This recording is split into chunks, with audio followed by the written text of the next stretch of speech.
War Eagle, as they say on the other side of the state of Alabama. However, after last weekend's loss, they are probably saying a lot of other things that we can't say here on the radio. But Auburn has to dust themselves off now because they've got a trip to College Station and the Texas A&M Aggies this weekend. And if you guys will remember, Auburn knocked off Texas A&M in a huge stunner last season in November. We are about to be joined by Kyle Rush, host of The Barn, to do a preview of Auburn, and then Olin Buchanan from TexAgs Radio joins us to preview this game from the Aggie perspective. This is the War Eagle versus Gig'em Aggies preview show right here on the Stingray Show. Hey, Stingray, Here's the deal. When you get involved with Texas, it's like getting married to a stripper. and let me explain this. It looks good. It's kind of sexy on the surface. Yeah. But then you get the baggage, you get the drama, you get all that eventually comes with it. And that's what you get with Texas, and that's what the Big 12 learned. And with that, I want to welcome you inside the Friday evening edition of the Stingray Show. We are about to be doing a preview of Auburn and Texas A&M. This was a huge matchup last year, and Auburn knocked off unexpectedly a Texas A&M team, sending them back to Aggie Land with a loss. To preview this game from the Auburn perspective, who are trying to get a bad taste out of their mouth, here is Kyle Rush, contributor to The Barn. Kyle, how are things with you, and have you put the Oklahoma game out of your mind? Man, it's hard to get that taste out of your mouth, like you said. But regardless of how you feel, it doesn't change the fact that you got another opportunity to go in and try to knock off another top 10 team or top 15 team. I don't exactly know where they're ranked at this point in time. So I can dwell on it. The team can't. They got to move on. So it's going to be a fun matchup. I actually like this matchup better than I liked Oklahoma and Auburn. So, and I'm sure we're going to discuss that. So we'll see what happens. Kyle, briefly, you cover Auburn. Let's go back to last Saturday and talk about those horrible, egregious calls and some no calls. Yeah. Let's start with the scoop and score. I thought that was going to be a touchdown for Auburn. It was not. Yeah. And then you had that, what Oklahoma called was a speed-up tempo play. Yeah, right. Give me a break, Brent Venables. That was just a dirty, nasty call, and he got away with it. Kyle, your thoughts? Yeah, so the scoop and score was really tough because they overturned the call. Like, to me, it was at worst hey, we don't have enough evidence, right, to overturn it, and the call stands. And what's funny is they used the term judgment call several times in that whole review process. And I'm like, wait, if we're making a judgment call, that means it's basically a coin flip. Like, there's not indisputable evidence. So that was really tough for it to overturn. And then later in the game, you have essentially a very similar situation, and you called it a catch, and you called this one not a catch. And to me, there wasn't a ton of difference between the two. So, yeah, that was really tough because it was basically, I think Oklahoma may have kicked the field goal on that drive. I can't 100% remember, but that's a 10-point swing right there in the game. So, tough break there for sure. Now, I do want to also mention the 10 sacks that the offensive line gave up.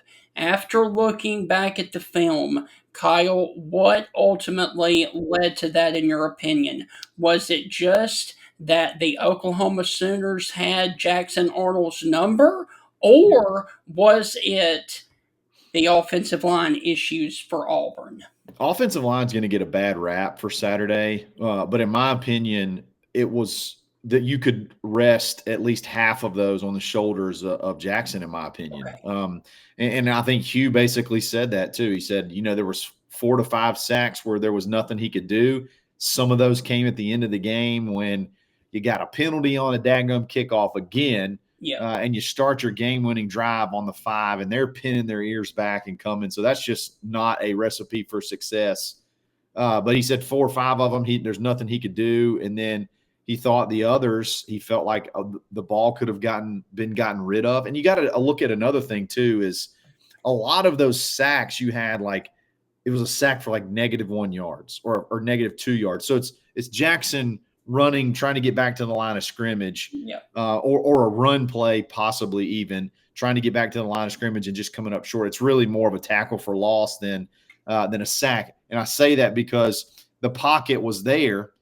And he just he couldn't find a guy, and he was breaking down and trying to run and get, what he could get. So Yes. to me, those are not really on the offensive line. He had over 3 seconds to throw the ball, to get rid of the ball. I mean, that's ideal. That's what you're looking for.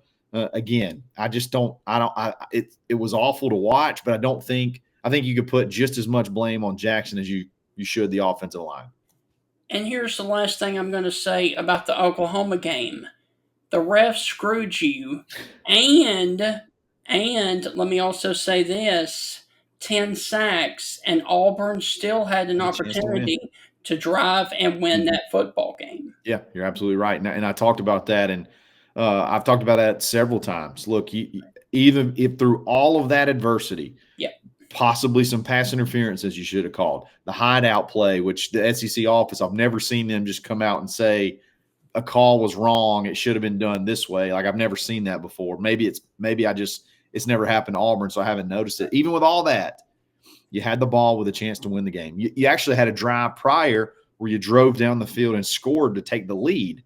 Yeah. Then you couldn't make a play on defense, but you had the ball back to try to win the game. I think you point to that and say, look, guys, we clean up these few things. You're right there. That's a top 10 team that you took to the wire there, even not playing your best football. So hopefully you can carry that into the Texas A&M week. I think they're pretty fired up and feel like last week was kind of stolen from them. Right. So it's sort of like a revenge mindset going into the game on Saturday.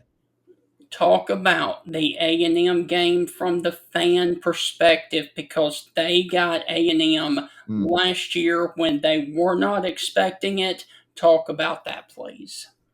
I think the fans need this one, because if you lose this one, you're really staring at an 0-3. You could be staring at an 0-3, maybe even an 0-4 start in the SEC, which would just really sink, I think, most support that you have. There's a lot of folks that are fired up, rightfully so, because this roster is very, very talented. You knocked them off last year, and just the way things have kind of played out, you feel like a lot of times the losses are preventable. You're shooting yourself in the foot. So if you see something very similar where you go out there and you're getting holding penalties on kickoffs and punts and putting yourself in holes before you can ever really even get started, and there's no real change in the whole Jackson Arnold situation to where he's either able to run the ball or get the ball out instead of just holding it. I think if you see that performance again, you're going to have a lot of fans that are going to be unhappy. I'm just going to be honest. It's going to be tough to spin out of it. I don't necessarily say you have to go in and win the game, but you need to go play a good, clean game, in my opinion, and have a chance at least to win the game at some point in time. So we'll see what happens, but I think this is really important for fan support, honestly. All right. So we are up against our first break of the evening, and Kyle, when we come back, we are going to dive exclusively into the matchup tomorrow between Texas A&M and the Auburn Tigers. That's on the other side of the break. You're listening to the Stingray Show. The Fun Friday edition will return right after this. Welcome back inside the Stingray Show. My guest this evening is Kyle Rush, as we are breaking down the Auburn side of the Auburn and Texas A&M matchup. And Kyle, briefly, if you would, recap for us and anybody that may have forgotten Auburn's incredible win last year at Yep. home against this Texas A&M football team. Yeah, that was a good one. It was one where you're reeling and you're hoping to just find anything. And it was what was it, 4 overtimes, Yeah, I think, thriller that came down to 2-point conversions, which is still the dumbest yeah, version of overtime you could ever have. But yeah, it was a game where Auburn found a lot of success on offense, which they struggled with at times. Didn't particularly play well on defense, but when it came down to it, they just had to make a play, and you had Keandre Lambert-Smith you could go to in the back of the end zone to get that final 2-point conversion. And then obviously you had the drop pass that led to it was a low pass, but a drop pass that led to the game being over. So yeah. it was one, I think they may have rushed the field, which is kind of embarrassing, but and that probably rubbed Texas A&M the wrong way. I've heard several of them, I think back in media days, mention that this one would be personal. So Yes. yeah, it was a thriller for sure. There's been a lot of those with, I feel like, these two teams. Now, when you look at this Texas A&M football team, they're 4-0, Yep. but do you think that they are a really good football team, or do you think that they are a lucky 4-0 football team? Look, here's the thing. I think obviously their roster is incredibly talented, Yes, without a doubt. Like, you cannot argue top to bottom, very, very good. They picked up two really big wide receiver transfers in Mario Craver, a local Alabama kid, I think from Clay Chalkville. And then I can never say his name right, but I think he's an NC State transfer, Concepcion or something like that. Concepcion, yeah, I think he was the number 2 or number 3 wide receiver in the portal in the offseason, and they've been electric. yeah, The one thing I think, the reason I said earlier that I like this matchup better than I liked Oklahoma is because Auburn does a really good job with running quarterbacks and containing them and taking away that weapon. yeah, You saw John Mateer was Oklahoma's actual, I think, either the leading rusher or just barely under being the leading rusher. And he did have the one touchdown run at the end of the game, but for the most part, Auburn kept him contained. The only difference is he can thread the needle and he can pick you apart from the pocket. I don't really think Marcel Reed's there yet. He's still really young. He throws for a pile of yards, but he's completing less than 60% of his passes. And I just think if Auburn can create that him or turn him into a pocket passer instead of letting him get break, contain, and hurt you with his legs, I think you got a really good shot of creating some chaos, so to speak, on the defensive side. And then you turn to the offense. Look, they're a little bit more susceptible to the run than in Oklahoma, and Auburn needs to be able to run the ball for that offense, I think, to work, because I just don't know that Jackson is a guy that can sit back there and pick you apart quite yet. I just don't know that he's there yet either. So Auburn's really got to establish a run, work that play action, and then I think this could be a blessing in disguise. But and this is going to sound bad when I say this, but Horatio Fields was Auburn's, I guess, number 3 guy, wide receiver, has a broken foot, and he's having to have surgery to correct it. So he's going to be out for an extended period of time. Perry Thompson's getting a chance to come in there and take his place. And I think the upside from Perry Thompson with the athletic ability that he has, very highly recruited kid out of Foley, Alabama, I think him getting that option or getting that opportunity to come in and maybe get some balls in space, get some early quick receptions to let his 6'3", 223-pound frame that can run a sub 4.5 40, getting him that ball at that size, I think he can do some special things. So I think Auburn's got an opportunity to be able to hurt Texas A&M in the run, and that's kind of why I think this was a little bit better of a matchup to me than it was Oklahoma. So, where do you feel like that Auburn could potentially take advantage of Texas A&M in this matchup? Yeah, I think it's on the ground. I think that's where you have to. Last week, Oklahoma did a really good job of limiting Auburn really anywhere in the run game. They took away – Auburn tried to do a lot of quarterback draw type stuff to try to get them off balance. They never really bid on it. They seem to be crashing the read option to the point where, or defending it to the point where Jackson really never had the chance to pull it and run on the read option. I think that's got to be a big part of the offense this weekend. And I think that's where Auburn can take advantage. I think you got to go back to maybe even a little bit more of that Baylor game plan, which I know it's all take what they give in the RPO offense, but that Baylor type offense where you're really controlling the line of scrimmage and you're starting off at 2nd and 6 or 2nd and 5 instead of 2nd and 10, which they did constantly against Oklahoma. So I think you'll have the ability to maybe play ahead of the chains. And if that happens, I think the offense has a chance to click and do some good things. And then on defense, again, I mentioned it. I just think they're really good. They got a lot of speed up front, really good at containing mobile quarterbacks.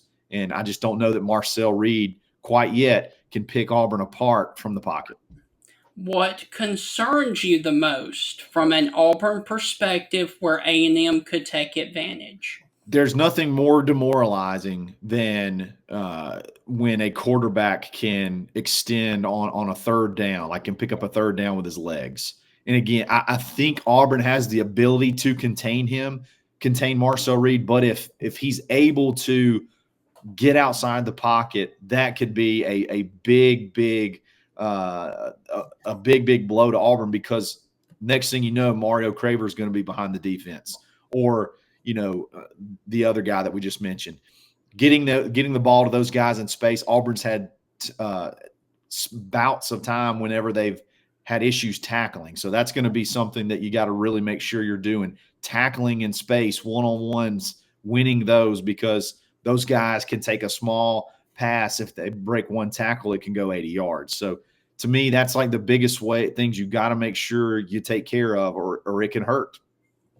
All right, how do you see it playing out Saturday in Aggie Land, Auburn or Texas A&M? And they are going to be wanting to get revenge after last year's major upset. Look, all of the logic says you got to go with Texas A&M. But again, I really like this matchup. I think last week when I was on, I said that I felt like Oklahoma would win by 3 or 4 points or something like that, and it ended up being 7. So that's kind of what I expected. It played out a little bit different than I expected, but regardless, I thought it would be a tough game, a tough physical game. I think this one's going to be higher scoring. I really do. I think it's going to be a lot more scoring in this game.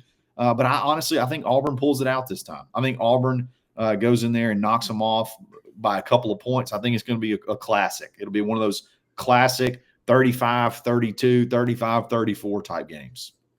Okay, and finally, it was announced on Tuesday evening the next common opponents for Auburn through the year 2029.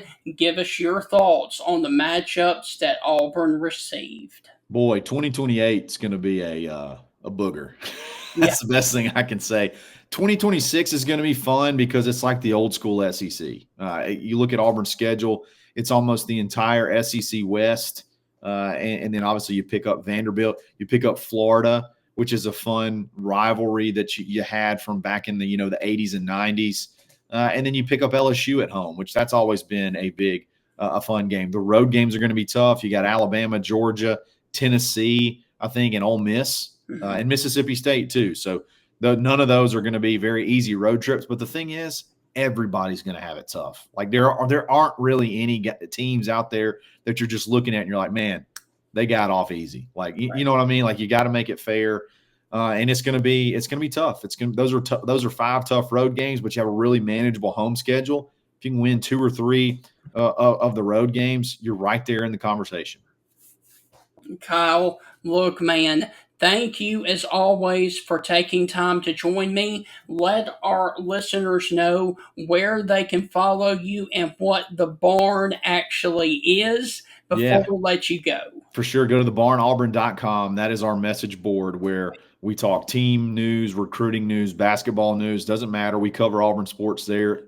Great community, great conversations. And then we have the Barn Auburn YouTube page where we drop 10, 12 different types of content pieces throughout the week. And then obviously anywhere you get a podcast, the Barn Podcast Network. I've always wondered what the barn was, so thank you for Yeah. explaining that. For sure. It's what Alabama used to call Auburn or I mean they still do barners. So you Yeah. know what? We're taking it over. We're taking it over and we're making it a term of endearment now. So come on to the barn and hang out with a bunch of barners. That's awesome. Yeah. So, Kyle, are you making the trip out to College Station? Not this time. Not Okay, this time. We're about a year away. gotcha. We'll be everywhere. All right. So, man, thank you as always. Go and enjoy covering Auburn and Texas A&M. Hopefully, they can beat A&M for the second straight year and get the Yeah, Oklahoma man. taste out of their mouth. And we would love to catch up with you later on. Sounds good. Thanks, guys. Kyle, I'll leave you with this. War Eagle, let's go. Let's go. Thank you, bud. Thanks, man. I got to run. Okay. Appreciate you. All right, so that is going to wrap up the Auburn side of this matchup. When we come back, we are going to be diving into this matchup from the Texas A&M side with our good friend Olin Buchanan. That's on the other side of this break. You're listening to the Stingray Show. Olin Buchanan on deck right after this. Gig 'em! Whoop!